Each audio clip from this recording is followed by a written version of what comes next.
Thank you for checking out crypto.chartguys.com, the source for technical analysis in the cryptocurrency world. We are proud to announce our own crypto alert system designed to give you the most critical technical trading information possible no matter where you are.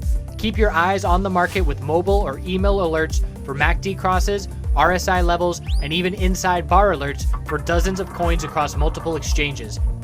New features and proprietary ChartGuys indicators are already in development. Our alert system is very easy to customize and utilize, so don't hesitate to sign up for the most effective crypto trading tool on the market at crypto.chartguys.com.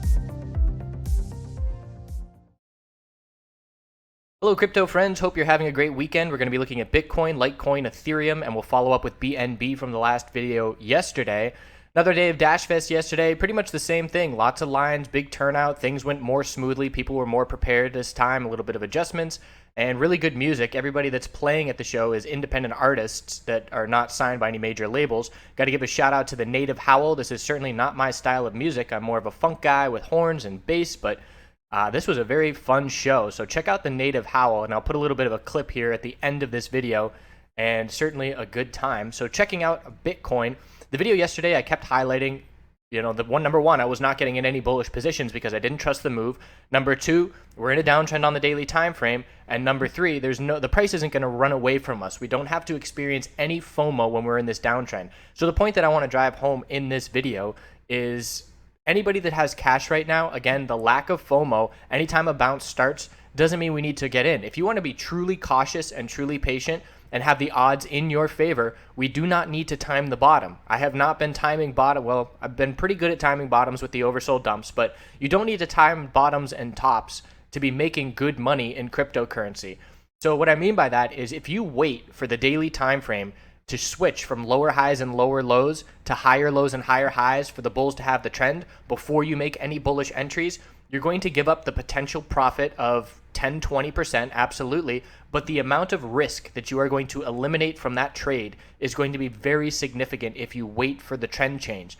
So that's what I would suggest. If you are newer to trading, by all means, be learning, be practicing, but do not try and scalp bull trades in this environment if you are new to trading, because I promise you, you're not going to make a lot of money because there's not a lot of money to be had. Even those that are very experienced are not making huge gains here. We're just making a couple percent here and there and just being happy with that because we're in a downtrend. So if you can wait, and again, I will clearly highlight when the daily trend has shifted, but if you can wait and be patient until that point, again, you're not going to hit the bottom, but you're going to eliminate a lot of risk and you're going to have the trend in your favor, which is something that has not happened with Bitcoin in quite some time, ever since this serious bounce. So it's been a few weeks since the bulls have really had any clear control.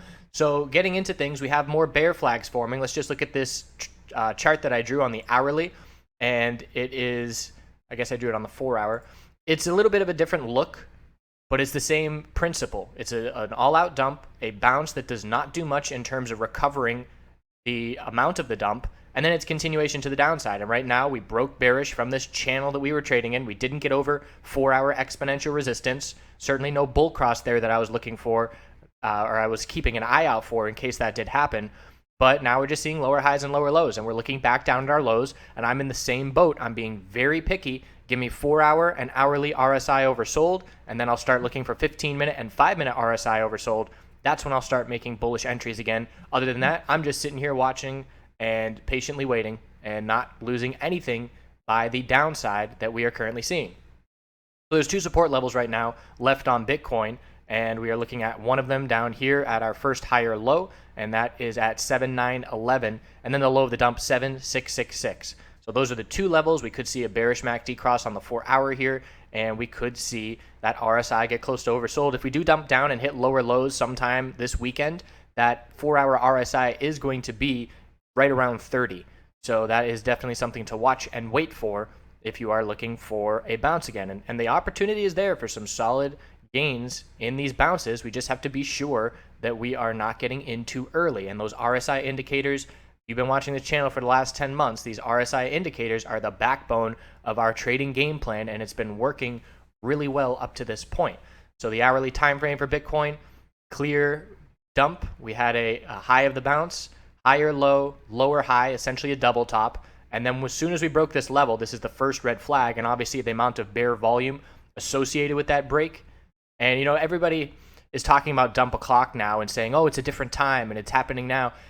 In my opinion, the only reason that pattern is notable is because it was happening in a 2-hour window every single time. So just because there's bearish action and there's some high bear volume associated with it, it doesn't mean, oh, dump a clock's happening at 7 p.m. now and 9 p.m. now and 2 p.m. The only difference, or the only reason that I'm tracking that is because the pattern fit in that time window. So I do not believe, dump a clock is shifting all over the place. I'm still watching that time window for those spikes in volume. But here, I would expect to see a spike in bear volume here because we broke the higher low pattern. It was a clear tightening equilibrium that broke bearish. Nice inside bar bear break was the first heads up. The clear break was 8,454. If you made a bearish entry when the hourly higher lows were lost, that was significant. We highlighted yesterday when the 15-minute higher low pattern was lost, the hourly chart's going to consolidate. So we had 1, 2, 3 higher lows, another one here for 4, and then the clear dump with the bear volume once that pattern broke. So in my opinion, the volume is showing up here because it's a very clear technical break, not because, it's dump a clock happening at 7 o'clock at night now, 5 hours later than we've seen it in the past. So hourly time frame, bears, RSI is down in the mid 30s. So if we do drop down into, let's see, if we drop today down into the $7,800, $7,700 range, this hourly RSI will be oversold. And there will be some small bounces before we get 4-hour oversold RSI. But again, it all depends on your experience and your comfortability. If you are newer to trading, you want to be more picky and wait for more oversold RSI levels. And certainly a good opportunity to get people more comfortable with going short and playing bearish to learn in an environment that is favoring that. If you were trying to learn how to trade bearish back this summer, you would have lost a lot of money. So same thing, if you're trying to learn to play bullish in a downtrend in this scenario, it's going to be a lot more difficult. It is so much easier to trade with the trend. I cannot stress that enough. So checking in on Litecoin, similar weakness, again, bear flag on the daily time frame, heading back down. We're looking at the low of the dump as the key support level, and for Litecoin, that's down at $150, and our new resistance is the high of the bounce, 172. So a $22 bounce, over 10%, certainly opportunity there. And we look at the 4-hour chart. Again, we could draw these channels where we have support and resistance. And again, it's going to be a fairly sloppy line because I'm not going to spend too much time getting it exact, but it's just a channel that we're watching. Had a little bit of a, there we go. That's a nice parallel channel. And again, I'm not picky to the point of, well, this is a little bit sloping down. It's not a parallel channel. That's a parallel channel as far as I'm concerned, and that's a clear bear flag setup as we are now losing the higher lows. So we did lose this support here already on Litecoin, and that level was down at 158.56, so a clear bear break of that level. And we're looking down at 157.10 and 150, that low. So RSI here, 4-hour RSI is right down at 40. Comparing it to Bitcoin, I can see that Bitcoin is slightly weaker on the RSI. So if Bitcoin gets oversold on the 4-hour, it will likely do so before Litecoin does. Checking in on the hourly time frame to see where that RSI is, we're in the upper 30s, so a little bit of a stronger RSI than Bitcoin is, but as we know, Bitcoin's going to dictate direction and everything like that. So we can be watching the hourly lower highs to ensure that the bears keep control if we are patiently waiting, 164.27. And again, if we break the hourly lower highs, I'm in no rush to enter a bullish position because the overall trend, the longer term time frames, again, tell me I'm not gonna miss a lot of profit. The trade's not gonna run away from me and we're gonna see a 10% move all of a sudden. Again, unless news comes out, which we're certainly not going to anticipate at this point. Checking in on Ethereum. Ethereum, obviously the weakest still. Look at this. Now we are on 6 red days in a row. We have not seen 2 green days in Ethereum, 2 real green days, since back at the end of February. So at this point, it's been 3+ weeks without 2 green days in a row, which obviously is a testament to the control that the bears have. So the high of the bounce, the low of the dump, that's our range right now. It's 571.16. Resistance is 626.13. We are coming down here. Look at the daily RSI. We are very oversold. Again, in a video maybe a week ago, I started saying it's time to start paying attention to Ethereum because we are getting to oversold levels where we can be looking for perhaps that correlation to pick up a bit with Bitcoin to favor Ethereum. So if we see another leg down and we see Bitcoin drop to lower lows, we're going to be looking at Ethereum with a daily RSI in the mid 20s. And that's when I'm going to start really paying attention. And let's flip real quick and compare ETH BTC, the charts that we look at to see, who's stronger, who should we be playing. And we look at the daily chart for this. Very clearly, Bitcoin has been a lot stronger than Ethereum over the last couple months. And we would be watching. We're not too oversold here on this chart. It's just a slow and steady downtrend. Every little bounce is enough to cool off the RSI to keep it from getting oversold. So ideally, I'd like to see the RSI on Ethereum oversold on the daily, but I'd also like to see the ETH BTC RSI oversold on at least the 4-hour time frame before I would start seriously considering playing Ethereum bullish on the next bounce. So that's something I'm keeping an eye out on, but no reason to act at this point. So Ethereum on the 4-hour, our RSI, much closer to oversold. So we can see that if Bitcoin gets a 4-hour oversold RSI, Litecoin's RSI should be a little bit higher. Ethereum's RSI should be a little bit lower. Ethereum has no support until the low of the dump, 571.16, and the hourly RSI is probably oversold right now, just about to get there. So clear lower high, lower low pattern. Ethereum, it's been a correlation that's keeping in place for quite some time. Usually they don't last this long in terms of who's strongest and who's weakest, but this has been one for Ethereum that's been playing out for probably 3 weeks at this point. So no change in that right now. And when there is a change, we will see it with this 4-hour downtrend breaking to favor the bulls on ETH BTC. But again, there's no sign of that happening at this point. So bulls, very patient and waiting, sitting on their hands, not over trading. If you have the fiend for trading, I understand it. It's the psychology. It releases dopamine and all those good things in terms of being a gambling addiction that some people can fall into. We have to remember that we need to control that. The psychology of all of that is certainly important. And if we can, have that kind of patience, that shows discipline as a trader, and that's a great sign. If you find yourself really not being able to help yourself and entering trades and losing money and then saying, why did I enter a trade? I should be sitting on my hands like Dan says. That's definitely a red flag. And that doesn't mean you shouldn't be trading. It's something that you can work with. But this is why trading and lifestyle are so intertwined. If you can control that, I guarantee it's going to have benefits in your life and psychologically, emotionally as well in many other aspects. So this is broader than just trading in terms of controlling emotions and psychology. And that's the goal as a trader. You get those things down. Again, that's the hard part. The book learning about technical analysis, it just takes time. The vast majority of us can do it, absolutely. That's the easy part. It's the emotions and the psychology that loses a lot of people, and that's where the most mistakes are made. So checking it on BNB, we got the bull break of the daily inside bars. We were watching 3 daily inside bars in a row. This is a good example of a trade that saw some follow through, but not a significant amount. But what it does allow you to do is to protect your trade. So the bull signal of the inside bar breaking occurred at 11161. So we went from 11161 and we ran all the way up to 1157. So that is essentially a 0.00004 gain. Let's call it a 4% gain, roughly. So what that does, here's where the bull break occurred. It actually occurred right here on the 4-hour time frame, and we are getting red flags right now, and I'll highlight those red flags. But again, what it did, if you made a bullish position, you could have either locked in your profit and had a small gain, or worst case scenario, break even stop loss. So you are in a position where you can put a break even stop loss because the price ran multiple percent above your entry. So the hourly time frame hit 70 and pulled back. Here's the red flag, this volume right here. The volume looks great for the bulls, increasing bull volume. Everything's looking good. We're saying, all right, we're breaking out, ready to go.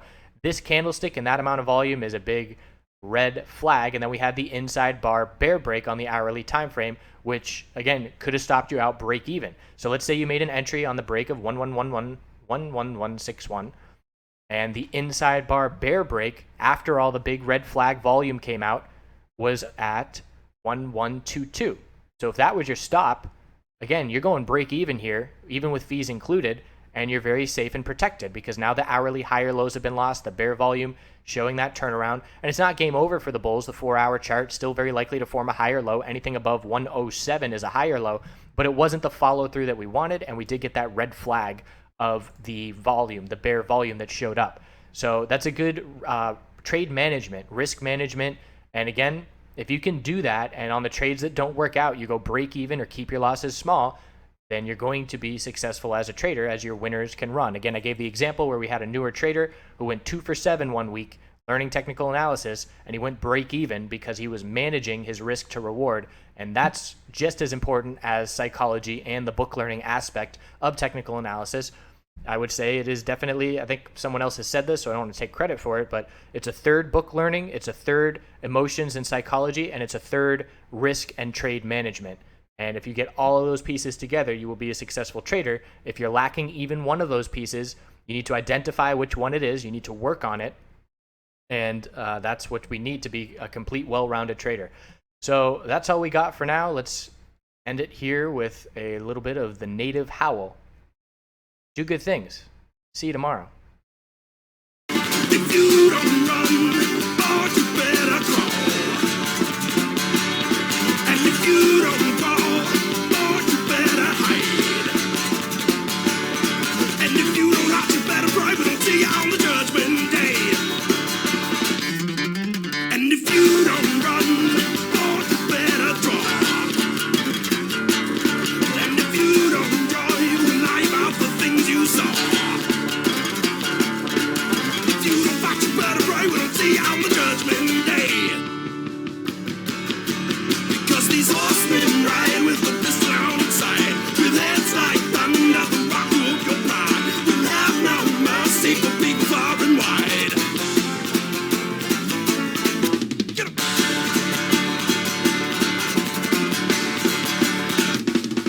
Well, if you don't run, boy, you better fight. And if you don't fight, boy, you've already died. And if you don't fight, you better pray, we don't see you on the judgment day. Because these horsemen ride with the pistol on each side, with heads like thunder, the rock will go pride. We'll have no mercy for big, far and wide. These horsemen ride with the pistol on each side, with heads like thunder, the rock will go pride. We'll have no mercy for people far and wide.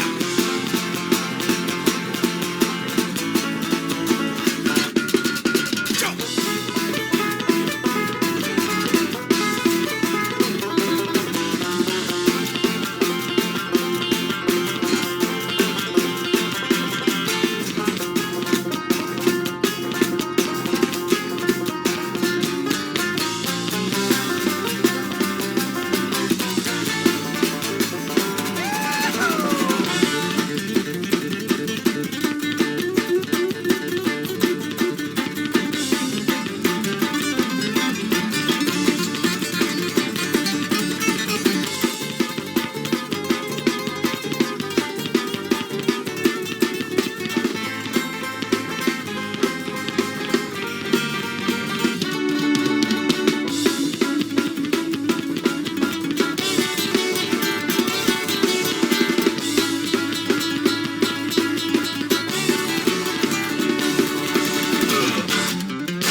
Well, if you don't run, boy, you better crawl.